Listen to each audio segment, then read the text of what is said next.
ಗುರುಜಿ, ನಿನ್ನೆಯ ಒಂದು ಶಿವಂ ವಾಸ್ತು ವಿಭಾಗದಲ್ಲಿ ನೀವು ನಾರಿಯ ಪ್ರಥಮ ಧರ್ಮ ಏನು ಅಂತ ಎಲ್ಲ ನಾರಿಯರಿಗೂ ಕುರಿತಾಗಿ ಹೇಳ್ತಾ ಇದ್ರಿ.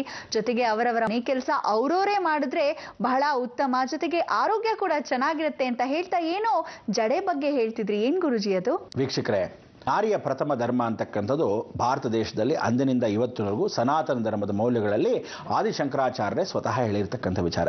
ಅದರಲ್ಲಿ ನಾರಿಗೆ, ಹೆಣ್ಣಿಗೆ ವಿಶೇಷವಾಗಿರ್ತಕ್ಕಂಥ ಪ್ರತಿಯೊಬ್ಬಳಿಗೂ ಯಾವತ್ತು ಹೆಣ್ಣು ಮಕ್ಕಳಿಗೆ ಜಡೆಯೇ ಭೂಷಣ. ಆ ಜಡೆ ಎಷ್ಟು ಚೆನ್ನಾಗಿ ಬಿಟ್ಟರೆ ಅಷ್ಟು ಚೆನ್ನಾಗಿರುತ್ತೆ ಅವಳ ಸೌಂದರ್ಯ. ಎಷ್ಟು ಚೆನ್ನಾಗಿ ಆ ಜಡೆ ಇರುತ್ತಾಳೋ ಶುಕ್ರ ಅಷ್ಟು ಚೆನ್ನಾಗಿ ವಾಸವಾಗಿರ್ತಾನೆ.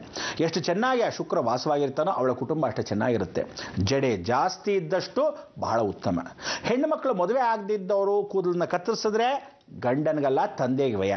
ಮದುವೆ ಆದಮೇಲೆ ಕತ್ತರಿಸಿದ್ರೆ ಗಂಡನಿಗೆ ವ್ಯಯ. ವ್ಯಯ ಆಗೋದಂತೂ ಗ್ಯಾರಂಟಿ ಹೆಣ್ಣು ಮಕ್ಕಳಿಗೆ. ಅದಕ್ಕೆ ಆ ಕಾಲದಿಂದ ಇವತ್ತವರೆಗೂ ಸಾಕ್ಷಾತ್ ಜಗನ್ಮೋಹಿನಿ, ಜಗನ್ಮಾತೆ ಆಗಿರ್ತಕ್ಕಂಥ ಆದಿಶಕ್ತಿಯ ಮೂಲವಾಗಿರ್ತಕ್ಕಂಥ ಯಾವುದೇ ಗರ್ಭಗುಡಿ, ಒಂದು ಹೆಣ್ಣಿನ ದೇವಸ್ಥಾನವಾಗಲಿ, ಅಮ್ಮನವರ ದೇವಸ್ಥಾನವಾಗಲಿ, ಪ್ರದಕ್ಷಿಣೆ ಹಿಂದೆ ಮುಟ್ಟು ನಮಸ್ಕಾರ ಮಾಡೋದು. ಅಮ್ಮ ಜಗನ್ಮಾತೆ, ನಿನ್ನ ಜಡೆಗೆ ನಮಸ್ಕಾರ, ಅದರಲ್ಲಿ ವಾಸವಾಗಿರ್ತಕ್ಕಂಥ ಶುಕ್ರನಿಗೆ ನಮಸ್ಕಾರ. ನಾನು ಆ ನಮಸ್ಕಾರವನ್ನು ಮಾಡಿ ಶುಕ್ರನಿಗೆ ಆಹ್ವಾನ ಕೊಡ್ತಾ ಇದ್ದೀನಿ, ಬಾ ನಮ್ಮ ಮನೆ ಕರ್ಕೊಂಡು ಹೋಗ್ತೀನಿ ಅಂತ ಹಿಂದೆ ಮುಟ್ಟು ನಮಸ್ಕಾರ ಮಾಡಬೇಕು. ನೀವೆಲ್ಲ ಎಷ್ಟು ಗುಗ್ಗುಗಳು ಅಂದರೆ, ದೇವಸ್ಥಾನಕ್ಕೆ ಹೋದರೆ ರಾಘವೇಂದ್ರ ಸ್ವಾಮಿಗಳು ಮುಟ್ಟೋದು ಪಾಪ ಜುಟ್ಟೇ ಇಲ್ಲ, ಗಣೇಶನಿಗೂ ಮುಟ್ಟೋದು ಅಲ್ಲೂ ಜಡೆ ಇಲ್ಲ, ಈಶ್ವರನ್ ಮುಟ್ಟೋದು ಗುಂಡಗಿರುತ್ತೆ ಅಲ್ಲೂ ಜಡೆ ಇಲ್ಲ. ಜಡೆ ಇಲ್ದಿದ್ದ ಹಿಂದೆ ಮುಟ್ಟಿ ಇವನು ಮುಟ್ಟದ ಆ ಮುಟ್ಟದ ಅಂತ ಎಲ್ಲ ಕಪಿ ಚೇಷ್ಟೆ ಮುಂಡೆ ಏನು ಮಾಡ್ತೀರಾ, ಎಲ್ಲ ಮುಟ್ಟಿ ಮುಟ್ಟಿ ಕಪ್ಪೆ ಆಡಿ ಗಬ್ಬೆಸ್ಕೊಂಡ್ಬಿಡ್ತೀರಾ. ಯಾವತ್ತು ತಿಳ್ಕೊಳ್ಳಿ, ದೇವಸ್ಥಾನದ ಹಿಂದೆಗಡೆ ಗರ್ಭಗುಡಿ ಬರೀ ಹೆಣ್ಣು ದೇವಸ್ಥಾನಗಳಿಗೆ ಮಾತ್ರ ಹಿಂದೆ ಮುಟ್ಟು ನಮಸ್ಕಾರ ಮಾಡಬೇಕು. ಅಲ್ಲ ಅರ್ಥ ಏನು ಹೇಳುತ್ತೆ, ಹೆಣ್ಣು ಪೂರ್ತಿ ಜಡೆ ಬಿಟ್ಕೊಂಡಾಗ ತುದಿಗಂಟು ಹಬ್ಬದಲ್ಲಿ ಸ್ನಾನ ಮಾಡಿ ಹಾಕಿಬಿಟ್ಟಾಗ ತುದಿಗಂಟು ಹಾಕಬೇಕು. ಆ ತುದಿಗಂಟು ಹಾಗೆ ಬಿಟ್ಕೊಂಡಿದ್ರೆ ದ್ರೌಪದಿ ಮಹಾಭಾರತ. ಅದೇ ಗಂಟು ಹಾಕೊಂಡಾಗ ನಾರಿಯ ಪ್ರಥಮ ಧರ್ಮ. ಅರ್ಥ ಏನು ಅಂದರೆ, ಆ ತುದಿಗಂಟು ಹಾಕ್ಕೊಂಡು ಅವಳು ಆ ಗುಡಿಸ್ತಾ ಇದ್ದರೆ ಶುಕ್ರನ ಬಂಧನ ಮಾಡಿಕೊಂಡು ದರಿದ್ರನ ಮಾತ್ರ ಓಡಿಸ್ತಾಳಂತೆ. ಜಡೆ ಬಿಟ್ಕೊಂಡು ಓಡಿಸಿದ್ರೆ ಮನೆಯೆಲ್ಲ ಚೊಂಬೋ ಶಂಕರ, ಗಂಡನ ಕೈಯಲ್ಲಿ ಚಿಪ್ ಕೊಟ್ಬಿಟ್ಟು ಓಡ್ತಾ ಇರ್ತಾಳೆ ಅಂತ ಅರ್ಥ. ಅದಕ್ಕೆ ಹೆಣ್ಣು ಮಕ್ಕಳು ನಡ್ಕೊಂಬರ್ಬೇಕಾದ್ರೆ ನೋಡ್ತಾರೆ, ಏನಂತ ನಡ್ಕೊಂಬರ ಆ ಕಡೆಯಿಂದ ಅಂತಾರೆ. ಅವಳು ನಡ್ಕೊಂಬರ್ಬೇಕಾದ್ರೆ ನೀವು ನೋಡಿ, ಸಾಧಾರಣ ಒಂದು 2 ಕಾಲನ್ನ ಹೀಗೆ ಇಟ್ಕೊಂಬರ್ತಾಳೆ. ಇಟ್ಕೊಂಬಂದ್ರೆ ಅರ್ಥ ಏನು ಅಂದರೆ ಎಲ್ಲನೂ ತೊಳೆದು ಬಿಡ್ತಾಳೆ ಅಂತ. ಗಂಡನಿಗೆ ಎಲ್ಲ ತೊಳೆದು ಬಿಡ್ತಾಳಂತೆ. ಹೀಗೆ ನಡ್ಕೊಂಬಂದರೆ ಇರೋದ್ರಲ್ಲಿ ವಾಸಿ ಅಂತ. ಅಕಸ್ಮಾತ್ ಹೀಗೆ ನಡ್ಕೊಂಬರ್ತಾಳೆ ಅಂತ ಇಟ್ಕೊಳ್ಳಿ, ಆಗ ಅಕಸ್ಮಾತ್ ಸೇರಿಸ್ತಾಳೆ, ಅವಳು ಏನೇ ಇದ್ರೂ ಸೇರಿಸ್ತಾಳೆ. ಅದಕ್ಕೆ ಹೇಳೋರು, ಸ್ವಲ್ಪ ಸೀರೆ ಎತ್ಕೊ ಹೋಗೋ ಕಡೆ ನಡ್ಕೊಂಬಾನು.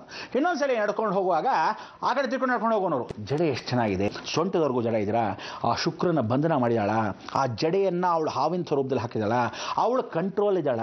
ಅಂದರೆ ಅವಳು ತಲೆ ಬಾಗಿ ಆ ಜಡೆ ಇದ್ರೆ ಏನಾಗತ್ತೆ, ಯಾವತ್ತು ತಿಳಿ ಒಂದು ಸೈಂಟಿಫಿಕಲ್ ಆಗಿ ಜಡೆ ತಲೆ ತುಂಬ ಇದ್ದಾಗ ಹೆಣ್ಣು ಮಕ್ಕಳು ಪೂರ್ತಿ ಗಂಟು ಹಾಕ್ಕೊಂಡಿದ್ದಾಗ ಮದುವೆ ಆಗಿರೋ ಹೆಣ್ಣು ಮಗಳು ಯಾವತ್ತು ಆ ಜಡೆನ ಪರಪುರುಷ ಅಕಸ್ಮಾತ್ ಹಿಂಗೆ ನಿಂತ್ಕೊಂಡು ಸಿಗರೇಟ್ ಸೇರ್ತಾನೆ ನಿಂತ್ಕೊಳ್ಳಿ, ಅವಳು ಅಕಸ್ಮಾತ್ ಗುಡಿಸ್ತಾ ಇರ್ತಾಳೆ ನಿಂತ್ಕೊಳ್ಳಿ, ಅವಳು ನೋಡ್ಕೊಂಡು ನಿಂತಿರಲ್ಲ ದೆರೆದವನು. ಆ ಜೈತು ಅಂದರೆ ಕಾಮದೃಷ್ಟಿನೇ ಅವಳ ಮೇಲೆ ಬಿಡಲ್ಲ. ಇಲ್ಲದೆ ಇದ್ರೆ ಡಬ್ಬ ನನ್ನ ಮಕ್ಕಳು ನಿಂತ್ಕೊಂಡು ನೋಡ್ತಾ ಕೂತಿರ್ತಾರೆ ಕೆಲಸದೊಳಗೆ ಗುಡಿಸೋದು. ಇಂಥ ದೆರೆದವರು. ಅದಕ್ಕೆ ಹೇಳೋದು, ಜಡೆಯನ್ನು ಹಾಕೊಂಡಾಗ ಕಾಮದೃಷ್ಟಿ ಬಿಡಲ್ಲ. ಅದಕ್ಕೆ ಕೈಯಲ್ಲಿ ಬಳೆಗಳು ಹೆಣ್ಣು ಮಕ್ಕಳು ಏನಕ್ಕೆ ಹಾಕೋದು, ಪರಪುರುಷನ ಕಾಮದೃಷ್ಟಿ ಬೇರೆ ಹೆಣ್ಣು ಮಕ್ಕಳ ಮೇಲೆ ಬಿಡಲ್ಲ, ರಕ್ಷಣೆ. ಇದು ಭಾರತ ದೇಶ ಸಂಸ್ಕಾರ. ಅದಕ್ಕೆ ಹೆಣ್ಣು ಮಕ್ಕಳು ಗುಡಿಸ್ಬೇಕು. ಎದ್ದು ಯಾವುದೋ ಹೆಂಗಸರ ಕೈಯಲ್ಲಿ ಗುಡಿಸ್ತಾ ಇದ್ದರೆ ಗಂಡ ಆದವನು ಹೆಂಡತಿ ಇಲ್ದಿದ್ದಾಗ ಉಪಯೋಗಿಸ್ಬಿಡ್ತಾನೆ. ಇದೇ ಕರ್ಮ. ಅದಕ್ಕೆ ಇಂಥ ಒಂದು ಕರ್ಮ ನಡಿಬಾರ್ದು ಭಾರತ ದೇಶದಲ್ಲಿ. ಇಂಥ ಹೆಣ್ಣು ಮಕ್ಕಳು ಮನೆ ಹೆಂಗಸರು ಈ ಶುಕ್ರ ದೋಷಗಳನ್ನು ಹೋಗ್ತಕ್ಕಂಥದ್ದು ಹೇಗೆ. ಅದಕ್ಕೆ ನೀವು ತಾಯಿಂದ್ರಾದವರು ವಯಸ್ಸಾಯಿತು ನನಗೆ ಬಗ್ಗಕ್ಕಾಗಲ್ಲ ಅಂದರೆ ಹೆಣ್ಣು ಮಕ್ಕಳು ನೆಪ್ಸಿ, ಎದಳೆ ಮೇಲಕ್ಕೆ ಗುಡಿಸೇ ಮನೇನ ಅಂತ ಹೇಳಬೇಕು. ನಾಳೆ ದಿವಸ ಈ ಗುಡಿಸದೇ ಇದ್ರೆ ಗೊತ್ತಾ, ಇವ್ರನ್ನ ಅಕಸ್ಮಾತ್ ಕರ್ಕೊಂಡು ಹೋಗ್ತಕ್ಕಂಥ ಅವಕಾಶ ಏನಾದರೂ ಮನೆಯಿಂದ ಬಿಟ್ಟು ಆಚೆ ಕರ್ಕೊಂಡು ಹೋದ್ರಿ ಅಂತ ಇಟ್ಕೊಳ್ಳಿ, ಬೇರೆಯವರೆಲ್ಲ ನಿಮ್ಮನ್ನು ಕ್ಯಾಗ ಸುಗಿತಾರೆ. ಏನಕ್ಕೆ ಹೋಗಿದ್ದಾರೆ, ಏನ್ರಿ ಹೆಣ್ಮಗಳು ಒಂದು ಚೂರು ಹೇಳ್ಕೊಟ್ಟಿಲ್ಲ, ಅವಳು ತಲೆ ಬಾಚ್ಕೊಳ್ಳಲ್ಲ, ಆ ಕಡೆ ಕೆಲಸ ಮಾಡಲ್ಲ, ಮನೆ ಗುಡ್ಸಾದ ಸಾರಿಸ್ತಲ್ವಾ ಅಂತ, ಒಂದು ಅಡಿಗೆ ಕೂಡ ಬರಲ್ವಾ. ಅದಕ್ಕೆ ಹೇಳೋದು, ಯಾವತ್ತು ಹೆಣ್ಣು ಮಕ್ಕಳನ್ನ ಚಿಕ್ಕ ವಯಸ್ಸಿಂದ ಏನೇ ಪ್ರೀತಿ ವಿಶ್ವಾಸ ಇರಿ, ಹೆಣ್ಣು ಮಕ್ಕಳಿಗೆ ಕೆಲಸ ಕೊಡಬೇಕು. ಅವಳು ಹೋಗಿ ಸ್ವಾಭಿಮಾನದಿಂದ ನಾಳೆ ಬದುಕಬೇಕು. ಗಂಡ ಚಿಕ್ಕ ವಯಸ್ಸಿಗೆ ಹೋಗ್ಬಿಟ್ನು, ವಯಸ್ಸಾದ ಮೇಲೆ ಕೂಡ ಅಕಸ್ಮಾತ್ ಅತ್ತೆ ಮಾವ ಇಲ್ಲದೆ ಇರೋ ಗಂಡನ ಕಟ್ಕೊಂಡ್ಲು, ಕೆಲಸ ಯಾವ ನನ್ನ ಮಗ ಮಾಡ್ತಾನೆ, ಗಂಡ ಮಾಡ್ತಾನೆ, ಚಪಾತಿ ನಡ್ಸ್ಕೊಟ್ಟು, ಏನೋ ತಿರ್ಬೋಕಿ ನನ್ನ ಮಗ ಅಕಸ್ಮಾತ್ ಯಾವನೋ ಹೆಣ್ಣು ಪೆಕಡ ಆಗಿದ್ರೆ ಎಲ್ಲ ನಾನೇ ಮಾಡ್ತೀನಿ ಕಣೆ ನೀನು ಹೋಗಡೆ ಅಂತ ಹೇಳಿ ಮಾಡ್ಕೊಡ್ತಾನೆ. ನಿಜವಾದ ಗಂಡಸಾಗಿದ್ರೆ ಯಾವತ್ತು ತಿಳ್ಕೊಳ್ಳಿ, ಸಹಾಯ ಮಾಡೋ ಗಂಡಸು ಓಕೆ, ಎಲ್ಲವನ್ನೂ ತಾನು ಮಾಡಿದ್ರೆ ಖಂಡಿತ ಅವ್ನು ಗಂಡಸಲ್ಲ, ಷಂಡ ಅಂತ. ಅದಕ್ಕೆ ಹೇಳೋದು, ಜೀವನದಲ್ಲಿ ಹೆಣ್ಣು ಮಕ್ಕಳು ಸಮವಾಗಿದ್ರೆ ಯಾವತ್ತಿದ್ರು ಮನೆಯಲ್ಲಿ ದಾರಿದ್ರ್ಯ ಓಡಿಸೋದು ಹೆಣ್ಣು ಮಕ್ಕಳು. ಕುಡಿಸ್ಬೇಕು, ಸಬೇಕು, ಪ್ರತಿಯೊಂದು ಕೆಲಸ ಮಾಡಬೇಕು. ಬಾಣಂತೀರಾದರೂ ಸಾರಿಸ್ಬೇಕು. ಇವತ್ತಿನ ದಿವಸ ಬಸ್ರಿ ಆದರೆ ಎಷ್ಟು ಸಾರಿಸ್ತಾರೆ, ಎಷ್ಟು ಗೂಡಿಸ್ತಾರೆ ಅನ್ನೋದು ಕನಿಷ್ಠ ಪಕ್ಷ ಮಾಡಿದ್ರೇ ಆ ಮಕ್ಕಳು ಸಂತೃಪ್ತಿಯಾಗಿ ಅಭಿವೃದ್ಧಿ ಆಗೋದು. ಆ ಹೆಣ್ಣು ಮಕ್ಕಳಿಗೆ ಏನು ಅಂದರೆ, ಜಡೆ ಬಿಟ್ಕೊಂಡಾಗ ಬಾಣಂತಿರಿಗೆ ಅದು ಜಡೆ ಹೇಳ್ತಾರೆ ಕೆಲವರು, ನಡ್ಕೊಂಡು ಹೋಗ್ತಾ ಇದ್ರೆ ಸೊಂಟದವರೆಗೂ ಬರುತ್ತಾ, ಕಾಲವರೆಗೂ ಬರುತ್ತಾ ಅಂತ. ಸೊಂಟದಿಂದ ಕೆಳಗೆ ಇನ್ನಷ್ಟು ಉದ್ದ ಇದ್ರೆ ಮನೆಗೆ ದರಿದ್ರ, ಮನೆಯಲ್ಲಿ ಮೃತ್ಯು ಅಂತ ಹೆಣ್ಣು ಮಕ್ಕಳು ಯಾವ ಕಾಲಕ್ಕೂ ಜಡೆಲ್ಲವರೆಗೂ ಕತ್ತರಿಸ್ಬಿಡೋ. ಆಗೇನು ಮಾಡೋ ಗೊತ್ತಾ, ಕತ್ತರಿಸ್ತಿರ್ಲಿಲ್ಲ. ಇವ್ರನ್ನೇನು ಮಾಡೋರು, ಪೂರ್ತಿಯಾಗಿ ತಲೆಯನ್ನು ಬಿಚ್ಚಿ ಹಾಕಿ ಅವ್ರಿಗೆಲ್ಲ ಸ್ನಾನವೆಲ್ಲ ಮಾಡಿಸಿದ್ಮೇಲೆ ಹೊಟ್ಟಿತ್ತು ಗೊತ್ತಾ, ಯಾವ ಹೊಟ್ಟು, ನಮ್ಮಲ್ಲಿ ಬೆಳ್ಳುಳ್ಳಿ ಹೊಟ್ಟು, ಅದೆಲ್ಲ ಹಾಕಿ ಬುಟ್ಟಿ ಒಳಗೆ ಹಾಕಿ ಸಾಂಬ್ರಾಣಿ ಹಾಕೋರು. ಎಷ್ಟು ಬೇಕೋ ಅಷ್ಟು ಮಾತ್ರ ಶುಚಿರ್ಭೂತ ಪಡಿಸೋರು. ಆಗೇನಾಗ್ತಿತ್ತು, ಸ್ವಲ್ಪ ಮಟ್ಟಿಗೆ ಈ ಶಾರ್ಪ್ ಆಗಿರ್ತಕ್ಕಂಥದ್ದೆಲ್ಲ ಆ ಕಾಲದಲ್ಲೇ ಗೊತ್ತೇ ಇಲ್ಲದೆ ಕಟ್ಟಿಂಗ್ ಆಗೋದು, ಕರ್ಲಿ ಹೇರ್ಸ್ ಥರ ಇರೋದು. ಜಡೆ ಎಷ್ಟು ಹಾಕೊಂತೀವೋ ತುದಿ ಬಂದು ಕತ್ತರಿಸ್ತಾ ಹೋಗೋದು. ಅದೇ ಆಗ್ತಿತ್ತು. ಈಗ ಜಡೆನೇ ಹಾಕೊಳ್ಳಲ್ವೇ, ಪೋನಿ ಟೈಲ್ ಮುಂಡೆವು, ಈ ಕಡೆ ಒಂದು ಆ ಕಡೆ ಒಂದು. ಅಯ್ಯೋ ಕರ್ಮ, ಹಿಂಗೆ ಕೂತಿದ್ರೆ ಮುಂದೆ ಜಡೆ, ಈ ಕಡೆ ಕರ್ಲಿ ಜಡೆ, ಈ ಕಡೆ ಜಡೆ. ಇದಕ್ಕೆ ಹೇಳೋದು, ಜೀವನದಲ್ಲಿ ತಿಳ್ಕೊಳ್ಳಿ, ಒಂದೊಂದು ಸಂಪ್ರದಾಯ, ಒಂದೊಂದು ಸಂಸ್ಕಾರ ಏನಕ್ಕೆ ಬಂತು.